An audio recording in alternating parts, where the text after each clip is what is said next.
So yes, Rachel Reeves' budget, which I am dubbing her choice, your money. So one of the things I won't be able to do is go through all the ways in which this budget is bad, because the way budgets work is she stands up in the House of Commons and gives a little blah, blah, blah, and then the detail is all buried in the document. Yes. And so it normally takes a good few days to a week or so to wash through all the things that have gone bad. But, I mean, this is just one of the things that we picked up this morning. This Sacha Lord chap who was saying his phone's off the hook because the Chancellor announced help for hospitality. It turns out what that help was hospitality was going to help fill the coffers for her. Massive tax rises. Yeah, because it turns out it's a massive tax increase. And we've got various people, such as this poor lady here, saying that her pub rates, business rates, have gone from 18.5 grand to 73 grand. It's almost quadrupled. Yes. I mean, she posts a screenshot of it, just down a little bit, doesn't she? I believe it does, yes. Yeah, like, this is just mad. So pretty much every pub outside of London is going to disappear. Yeah, I mean, look, rateable value in 2023 was 18,500, and now it's 73,000. Who can afford that kind of rate of inflation? No one. That is mad. And this went down as helping hospitality. Yeah. In the budget. So there's going to be loads of things like that where we're not going to know the true horror of what's in the budget until everybody has a chance to crunch the numbers that have been hidden away in it. So I can only give you the sort of top line stuff. But I mean, even that is quite bad enough. And this whole thing started with a complete and utter shambles. I'll just play you this video because the entire budget, well, as well as Rachel Reeves leaking a whole bunch of stuff that a lot of it she didn't actually end up doing in the end, and we'll talk about that in a moment. Yeah. The entire budget was leaked on the morning by the OBR. The Office of Budget Responsibility leaked the budget. Yes, failing the responsibility bit. So who gets held to account for that? Does someone fired for that? There was a Labour Chancellor a few decades ago who had an offhand conversation with a journalist about half an hour before the budget and leaked an element of what was going to be in the budget. Yeah. And he was basically sacked for it. Yeah. So is the OBR not going to be... Is someone not getting sacked for that? Well, the chief certainly isn't. He came out and basically just said he's going to do an investigation and sack some underling. Oh, right. Rachel Reeves isn't going to resign, even though she'd leaked vast elements of the budget. But yeah, I'll quickly play this video. You can see her here, if that works. Yeah. Well, he'll only have to wait a few She's getting past for a full phone. details of the budget. But Mr. Speaker, Just as Keir Starmer was saying you're going to have to wait for the full details of the budget, there she is discovering that the full details of the budget have already been announced much, much earlier, which made it considerably easier for Kemi, because, of course, she could stand up and her team had a couple of hours to actually go through all the detail. Yeah. And Kemi did absolutely thrash her over She this. did. It was very Mean Girls. I liked it. It was. And then the woman who was the chair was like, I'm going to longhouse the lot of you. It's brilliant. Just brilliant. Yes. I hate the way this country's being run. Another small detail is they finally found some money for digital IDs that hadn't been funded before. So they're going to take... And bear in mind, if you remember, digital IDs were sold as these are going to enhance border security. Yes. We don't know how, but that was the selling pitch. Okay. So do you know where they're getting the 1.8 million for digital IDs? They're taking the money from border security. Right. Yes. Just... Okay, so digital IDs, yes. Pubs, no. Yeah, well... Okay. It gets so much security worse. now as well. I did a little heuristic that kind of points out how it works. If you're wondering why this is so beautifully done, it's because I did it myself in Paint. Yeah. But essentially, this is the decision triangle that Labour have got. They can please, they can kind of put their budget anywhere within this triangle. And if it's up here, it's pleasing backbenchers. If it's down here, it's who's it upsetting? So if it's upsetting Labour, it's got spending cuts. If it's upsetting the voters, it's got tax rises. And if it's upsetting the bond market, it's got big deficits. Now the correct answer should probably be who do you want to upset? You probably want to put it golden mean. Basically A. Yeah. I mean, put it up on A, spending cuts. That's the only thing that works. What they actually did is they put it down here at B. Oh. Yeah. So a combination of tax rises and big deficits. Well, at least the backbenchers weren't upset. Well, and that was, they're not going to be MPs in about 4 years' time, so, our bottom line, what the strategy is here, the strategy is, and it's quite clear from having a look at this budget, is that Starmer knows he is not going to be Prime Minister in 2029. And so what he's doing is he's planting the biggest possible fiscal bomb that goes off in 2930. It's just Whilst the best argument against democracy has always been, well, Yep. people don't have any need for forward planning, and it's like, yeah, but what if you had forward sabotage? Like, it is precisely what he's doing. Well, what seems to be going on here is it's being squeezed from both sides, because not only are we getting in more debt because there's more spending, but also there are more taxes as well. So it's squeezing productivity and the economy from both sides. the Labour backbenchers aren't upset. But the spending comes now. The benefit spending, that comes now. The giveaways, that comes now. The tax rises are mainly loaded towards the end of the Parliament. So people won't feel the pain whilst Labour is in office. They feel the pain when Reform come in, unless Reform don't do these tax rises, which they shouldn't, which just means they get an enormous deficit handed to them. And I'll go into how bad. In fact, That'll justify enormous spending cuts. yes. Well, that is exactly what should happen. Yeah. So so she's dumped a bomb on Reform with a huge structural deficit, the biggest tax burden in peacetime ever. I mean, I saw people saying there was a calculator on, like, in the Daily Mail or something, and I put my salary into it, and they was just like, yeah, you're going to be £1,000 off worse. Yes. Every month or whatever. Yeah, that's basically the deal up to. Well, I presume you're mainly structuring things through dividends as would be sensible and orderly, but basically anywhere up to 50, 60 grand, you're about a grand better off. But over 60 grand, it then goes to about 2 grand, and then over 100 grand, it goes back to a grand again, because it's a bit weird. The big. Well, I'll talk in a bit who the big beneficiaries of this are. It's the unemployed, isn't it? Well, yes. I haven't looked at the budget at all. I'm just guessing. Yes. It genuinely is, though. It's whoever you would assume, without doing any research, Labour would benefit. That is the people who benefit. Well, Loafers. the wonderful thing is that there was a two-pronged attack on working people in freezing the tax thresholds, which, of course, if you're... is a stealth tax. It is indeed. If your salary rises with inflation, you're increasingly going to be pushed into higher tax bands and therefore pay more income tax without formally raising taxes. Yes. And also the pension sacrifice spending, whereby if you're putting money away out of your salary into your pension for the future, so, you know, to be able to do that, you've sort of got to be middle income, middle class perhaps, to be able to afford to do that in the first place. Well, if it's over £2,000 a year, then it becomes taxed, which is just going to push people away from pensions. Well, it's going to make people only do short-term spending, because there's very little in the economy at the minute that incentivizes long-term financial planning. Everything is short-term. Oh, very much so, yes. And you think, well, we're in a country that has a demographic time bomb going off. Yeah. We have a pension crisis, long-term saving crisis, and yet she targets pension savings, which is bizarre. And that's why you can really see the Starmer strategy. The Starmer strategy is, I'm going to blow up the medium term and the long term purely to protect myself with Labour backbenchers in the short term. That's wild. That's what the whole thing is about. And, you know, I mean, we got young guys in the office. We got a whole bunch of editors in their 20s. And for some God unknown reason, Carl insists on paying them more than minimum wage. And I've tried having a word with him. He claims he's not a liberal anymore, but he insists on paying them a decent wage. It's paternalistic conservatism. Yeah, you say I want them to have a house and stuff. Anyway, so they were having a talk about taxes the other day. Bad luck, lads. Yeah. Sorry. I'm trying to make it work, but the government keeps putting their knee on our necks. I don't know what to tell you, man. And they were saying to me, is there anything we can do about this? And I said, probably your main decent option. I mean, I ran for a couple, but the main decent one for your taxes is probably going to be salary sacrifice. You can earn a bit less and put it in this. And you'll actually take home more. Yeah. And a few weeks later, she torpedoes that as well. So, Jesus Christ. Yes. The strangest thing about this budget, though, was that she's been leaking possible ideas for months now. Yeah.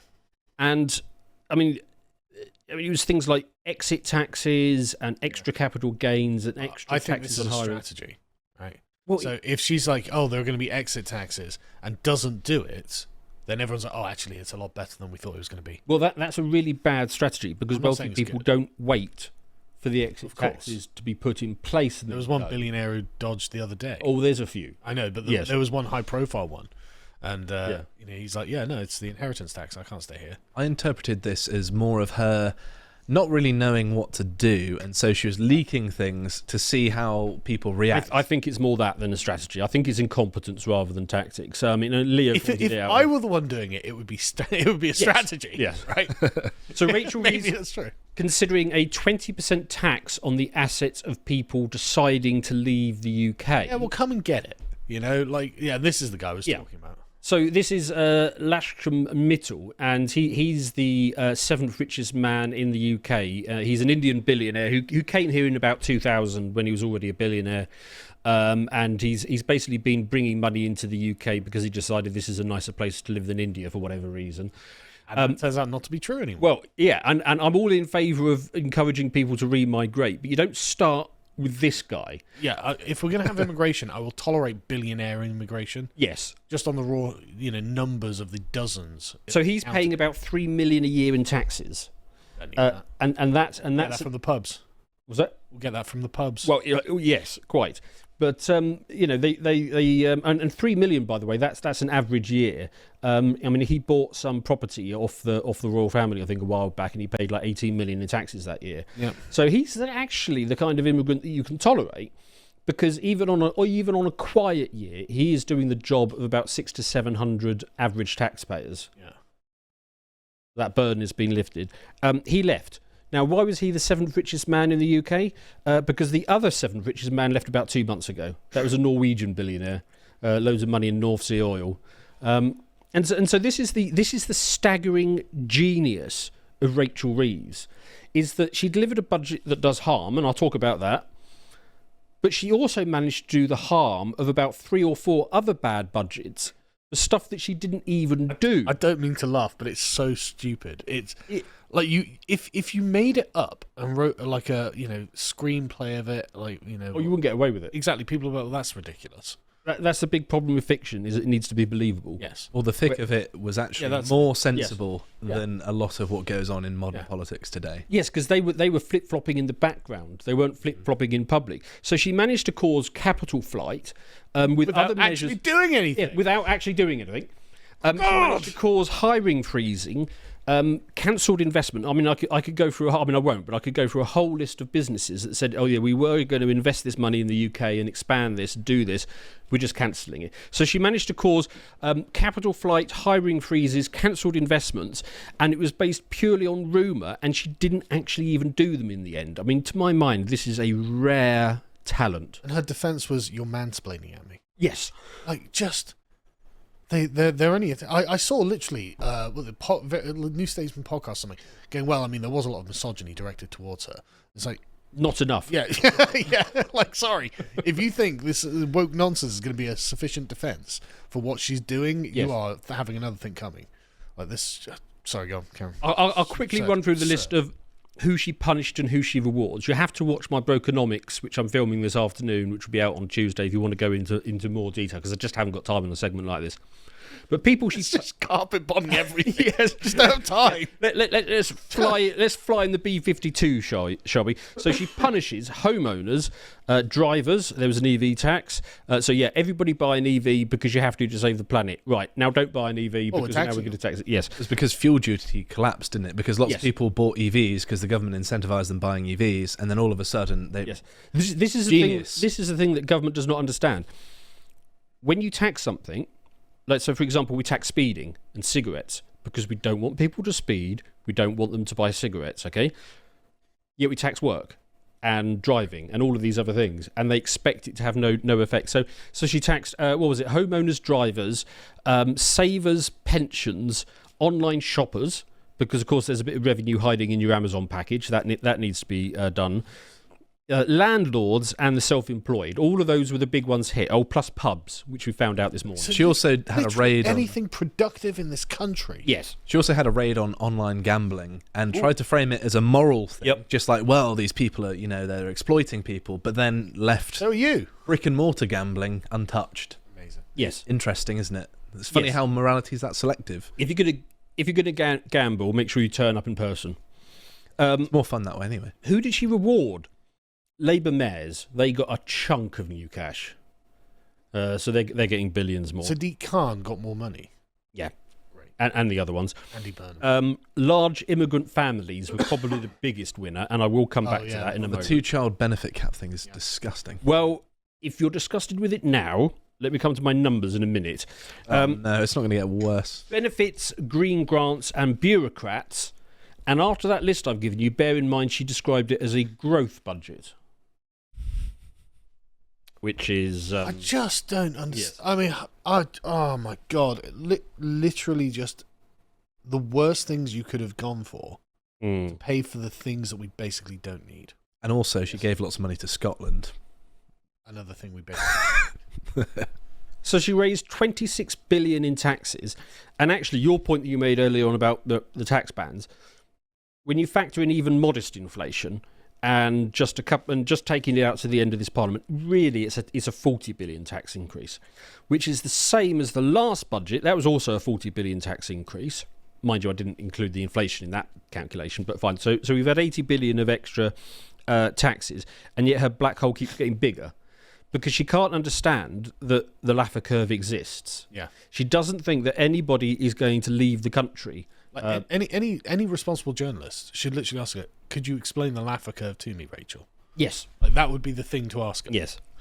She also assumes that nobody is going to refuse overtime or promotion. Why wouldn't I just work harder for longer for less money? Yes. To watch it going in the pockets of foreigners and bureaucrats? I do guarantee that most people watching this have considered refusing overtime or promotion or whatever it is in order to avoid higher refusing tax. Promotions. What a wild position we've ended up in. Yep. I'm thinking about Starter signing tax on, quitting my, work and just living off of the state, finally get my tax rebate. Oh, I'm coming to that bit, and you might actually want to go for it. I mean, legitimately, you might want to actually go for it. And also, I mean, it's not in the budget, but she also assumes that Labour's right to work reforms that they're bringing in won't impact hiring. So they're getting rid of things like the probationary period. Right. So you just can't hire someone for 6 months, find they're not good, and then get rid of them. Yeah, and who does that hurt most of all? It hurts young people, because if you're going to hire somebody and you can't get rid of them, well, you're safer going for somebody who has a track record. Whereas you're really taking a gamble with a young person. They might be brilliant, but they might be awful. Yeah. So you're just not going to hire young people. That's such a common sense thing as well to overlook. Yeah. And, I talked about it being, she says that it's a growth budget. Before Tony Blair took office in 1997, growth was 4.9%. Yeah. Which meant the economy doubled every 14 years. Right, and what is it now? 1%. Which means it now takes 70 years for the economy to double. I've been beating this drum for a long time, that people understand this on an individual level, that if, for example, I actually wrote this in an article that's coming out soon, but if a millionaire makes £15,000, that's 1.5% growth. You'd think that they'd probably failed that year if they had £1 million and they only grew their wealth by £15,000. That would be a shocking result. It would be. Whereas when it's the government, that's presumably an achievement. And of course, everyone understands the more wealth you have, the easier it is to generate more money. Yeah. And that doesn't disappear. The laws of economics don't just disappear at scale. And the other thing... that scales brilliantly, actually. It does, yeah. The other thing is what changed after 1997. We were told that mass immigration was going to lead to higher growth, and it led to an absolute collapse in growth. Yeah. As it stands today, taxes are 39% of GDP, and state spending is 45% of GDP. In communist China, it's 26%.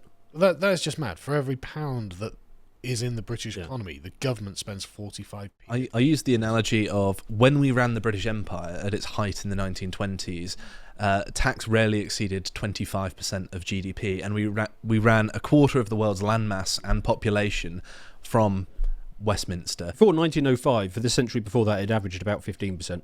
Mm-hmm. Yeah. So, I mean, we have a state which is twice the size of communist China and 3 times the size of communist Venezuela. I mean, just, bear that in mind. There was also a mansion tax introduced. God, I can't afford to live in a fucking mansion. Well, it depends. Mansion tax. This is like helping the bloody pubs, isn't it? Well, mansion tax are introduced at two levels: £2 million properties and £5 million properties. Now, you might wonder why those particular numbers were picked. I can tell you now, it's because Keir Starmer and David Lammy live in a property that's worth just under £2 million. Oh, really? And Ed Miliband lives in a property which is worth just under £5 million. So that's why those two numbers were picked. However, a £2 million mansion tax, you've got to remember that the debasement of sterling is running at about 11 to 14% a year.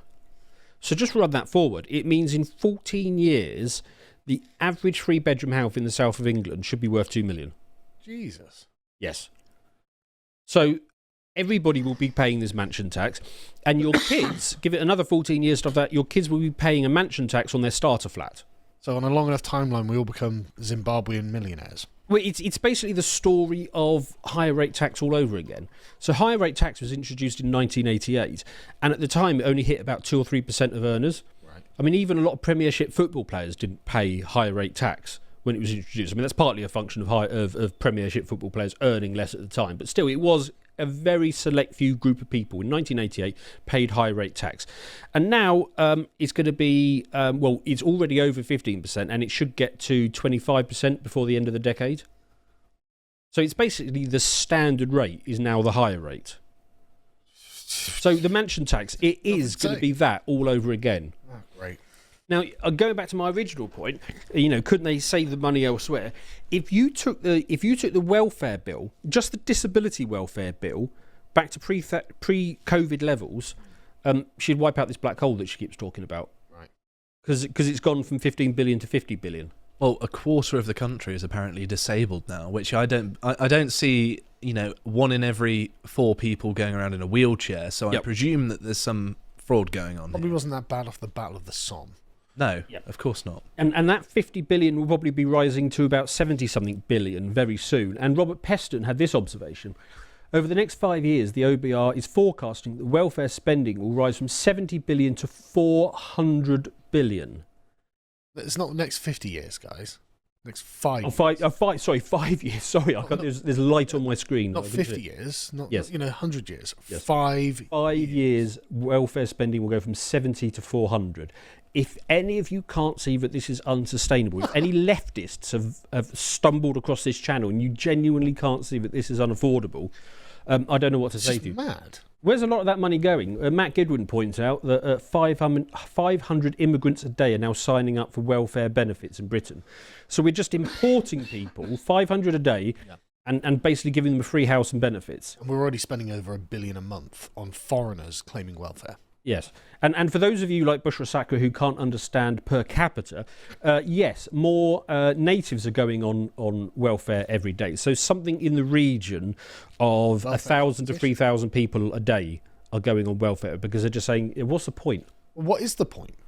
Well, that's a good question. Yeah, exactly. That's a fair question. That's a good question. Alison Pearson points out here, thanks, Rachel. If you don't work and have 6 kids, the hard-working taxpayer will give you 14,000 a year. Actually, that's just for the child element. I was going to say, they actually get way more than that because they're going to get housing benefit. They're going to get, what were the other things they get?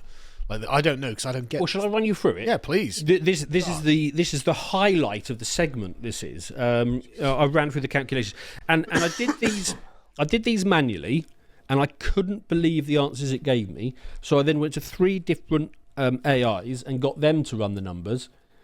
They all came out the same, and I still can't believe it. I can't believe that I'm right, and I can't believe that these 3 different AIs are right. So I'm desperately hoping somebody in the comments is going to say, "Oh, you've forgotten a key element here." But I'll give you my numbers, okay?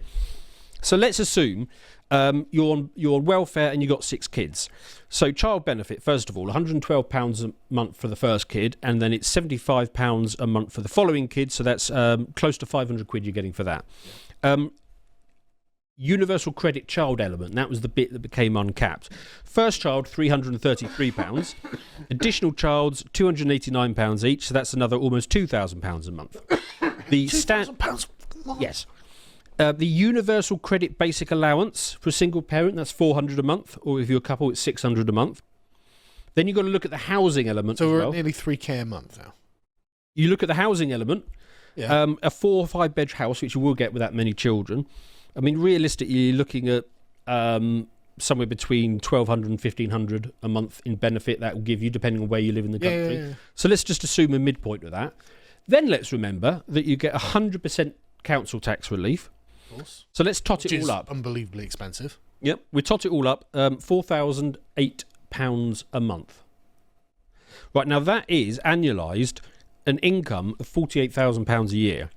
Free housing, free healthcare, free school meals, free child support, well, because you don't need any because you're not working. No tax, no national insurance, no commuting, no pensions, no deductions, no buying work clothes, no buying lunches from the cafe around the corner. Right? This is the equivalent to a disposable income of somebody earning £70,000 a year as a gross income. Now, at that point, there might be some people in the comments saying, you've forgotten the benefits cap. Okay, so let's include the benefits cap. Didn't she just remove that? No, that was the child cap. There is still a benefits cap. So if you put the benefits cap in place, it caps out some of these elements down to $2,300 a month. Just for free? For free, yes. Again, you don't need to buy work lunches or work clothes. You don't need to commute, you don't need to do anything. And that's the equivalent of about £28,000 a year. Yeah. So, okay, you think, so you can get... And that is a equivalent in disposable income terms, because you're not paying for your housing, yeah, of course, which is a big factor. Yeah, it's massive. In disposable income terms, that is equivalent to £50,000 a year. Actually, 52,000 something. Right. Yep. And then let's roll it back a bit, because I said there's a benefits cap. That only applies if you're not qualified as disabled. Oh. So actually, if you can find a reason like, I don't know, I'm terribly inbred or something, or whatever it is, and I've got a large family. I have nervous disposition. Yes. Then it is the equivalent to 70 grand a year. So you basically got to ask yourself a question. What is easier? Is it easy? Say you're a recent arrival to this country. You just got off a boat, you and your missus. Is it easier to learn the language and get a £70,000 a year job, or is it easier to have 6 kids and fake a disability? I mean, you could just give yourself a disability for that amount of money. Yes. I'd cut off a leg for that. Well, just, maybe a couple of toes or something, so you got a bit of a limp. And 500 immigrants a day are doing this. Is anyone surprised that we are falling down a financial black hole with this stuff? Just Black belt barrister here, who, by the way, I want to do a Brokenomics with about the juries being removed, which is crazy. I don't know if we covered that, but that is absolutely mental that they're getting rid of juries. So if anybody knows him or if he's watching this, get in touch, because I want to do a Brokenomics with you. He points out 16 billion increase in welfare payments in this budget alone. I mean, it's just wild. I mean, it's just crazy. I mean, I don't even agree with welfare. Yeah, in principle. Yep. And if I did, I don't anymore. Yeah, well. Christ, I want it to be done privately. Charity. Any money that we give away for free has to be charitable. Mm-hmm. Sick of this. Well, the funny thing is as well, this sort of thing, by doing it via the government, it does further fracture communities as well, because people grow resentful, and rightfully so. But not only that, you don't have to, like, if you're going to a charity, at least you've got to be thankful. Mm-hmm. No, this is pure entitlement. You don't have to be thankful for shit. You are entitled. It's crazy. It's completely unaffordable. The numbers don't even add up. I mean, they're all basically done on this fake headroom trick. Yeah. Because the OBR makes wildly generously assumptions for Labour, and it's all based on growth that won't come through. Yeah.